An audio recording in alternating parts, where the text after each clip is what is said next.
بسم الله الرحمن الرحيم، والصلاة والسلام على أشرف المرسلين سيدنا محمد عليه أفضل الصلاة والسلام. قناة المراعي لتسمين العجول والأبقار إحلى. حلقة اليوم هنتكلم عن دراسة جدوى واقعية لسنة 2024. لو أنت عاوز تشتغل صح يبقى الفيديو ده يهمك ولازم تسمعه للنهاية، ولو أنت عاوز مشروعك يغنيك عن السفر للخارج يبقى الفيديو ده يهمك ولازم تسمعه للآخر.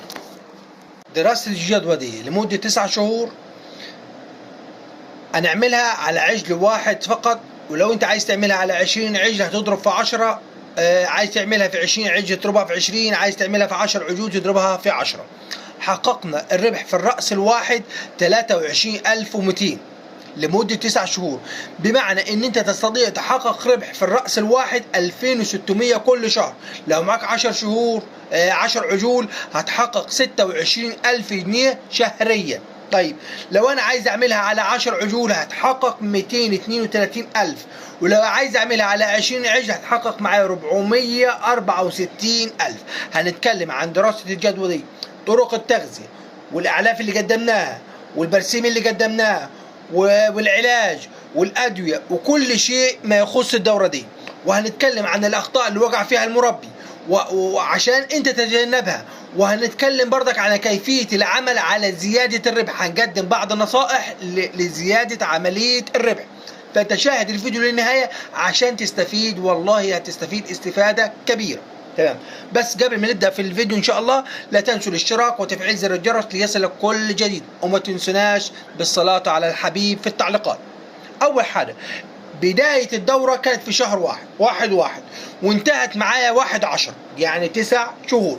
تم تغذية العجول من بداية الدورة حتى على 1.5 كيلو علف صباحا و1.5 كيلو علف مساء، يعني طوال فترة البرسيم اللي هي حوالي 5 شهور غذينا العجول على 1.5 كيلو علف صبح و1.5 كيلو علف في الليل، وسط النهار قدمنا برسيم. طيب تعالوا نعرف كده مع بعض احنا ايه المصروفات اللي صرفناها. تم استهلاك للعجل الواحد او الرأس الواحد 5 جراط ربيع. سعر جراط الربيع كان ب 400 جنيه في 5، يعني تم استهلاك البرسيم بما يعادل 2000 جنيه. ولو انت قم بعملية الزراعة اللي احنا بنوضحها كل فيديو، ان احنا نقوم بزراعة المواد اللي نستهلكها. لو انت زراعة البرسيم هيقف عليك التكلفة بأقل من ذلك، فمن خلال الزراعة انت هتحقق ربح اعلى. طيب البرسيم وعرفنا ان هو كام؟ 2000 جنيه برسيم.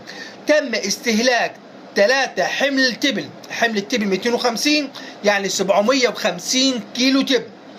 كيلو التبن كان في الموسم بكام؟ والله كان بجنيه واحد، يعني الحمل كان 1000 جنيه كنت تجيب 4 حمول، يعني 750 جنيه كنت تجيب 3 حمول، وانا عن نفسي جايبهم. هنحسب، ما نحسبوش بجنيه، هنحسب ان هو بجنيه ونص. ال 750 كيلو تبن اللي استخدمهم طوال 9 شهور وقفوا علينا بكام؟ ب 1125. لا في الاخر هنجمع المصروفات وهنشوف الربح كام ونطرحها من بعض عشان نصل الى صافي الربح. كده عرفنا الاتباع.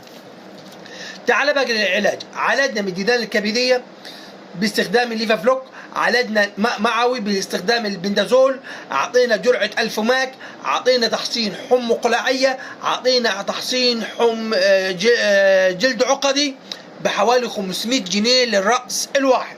طيب لازم تستقبل العجل صح عشان تاخد معدلات التحويل دي كانت في الدورة الواحدة من كيلو 300 جرام إلى كيلو 400 جرام، رغم من العجول خليط. تمام، يعني معدلات تحويل عالية.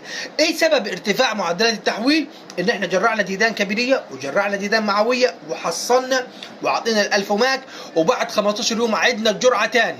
تمام، فانت لما بتشتغل الشغل صح بتاخد انتاج صح. في نص الدوره جرعنا ديدان كبدي وديدان معوي تاني وعطينا الفوماك تاني.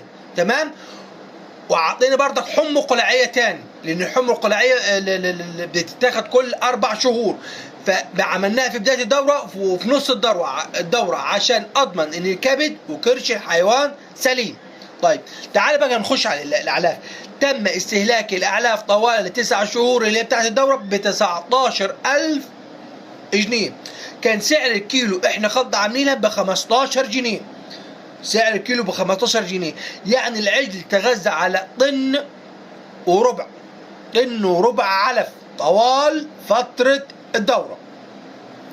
طيب الخلطة كانت عبارة عن ايه؟ الخلطة كانت عبارة عن 550 ذرة، 250 ردة، 200 كيلو فول بلدي. وينصح استبدال الفول البلدي بفول الصويا، هتاخد معدلات تحويل اعلى. ولما تيجي تفنش العجل هنحط 100 فول صويا و100 فول بلدي، لان الفول البلدي بيساعد على ارتفاع الكرش ولف او دوران العجل. تمام؟ ده الخلطة اللي احنا عملناها، وزي ما قلنا السعر كان ب 15 جنيه. تعالوا بقى نتكلم عن الاخطاء الجوهرية اللي وقع فيها المربي.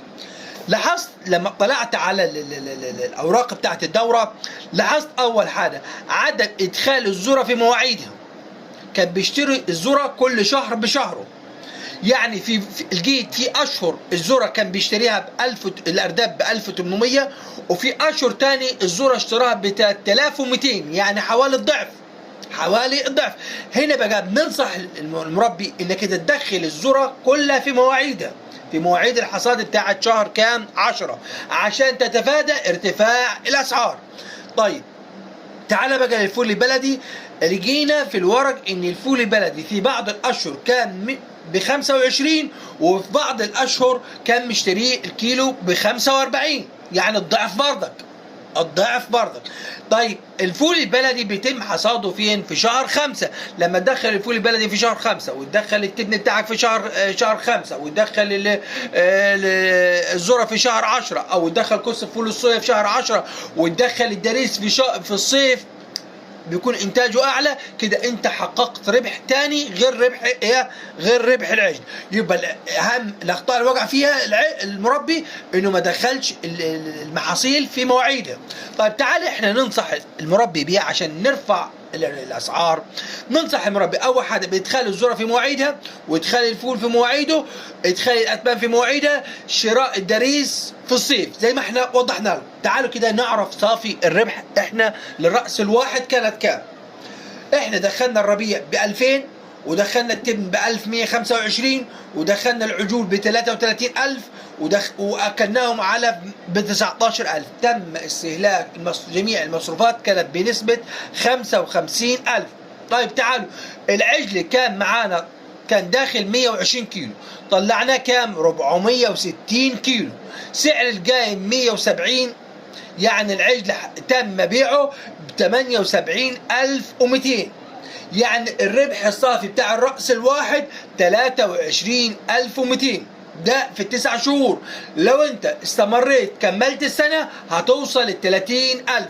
بس انا بنصح المربي، وهنا بنحط 100 خط تحتيها، ادخال المواد العلفية في مواعيدها. لو مش هتدخل الاعلاف في مواعيدها بلاش تبدأ دورتك. لما تدخل كل شيء ابدأ دورتك، عشان انت لما تنتقل عجل صح وتجرعه كبدي ومعوي وتديله تحصيناته وتدخل الاعلاف في مواعيدها، والله هتاخد اعلى ربح من العجول. ما تروحش انت تشتري العجل في عدم مواعيده.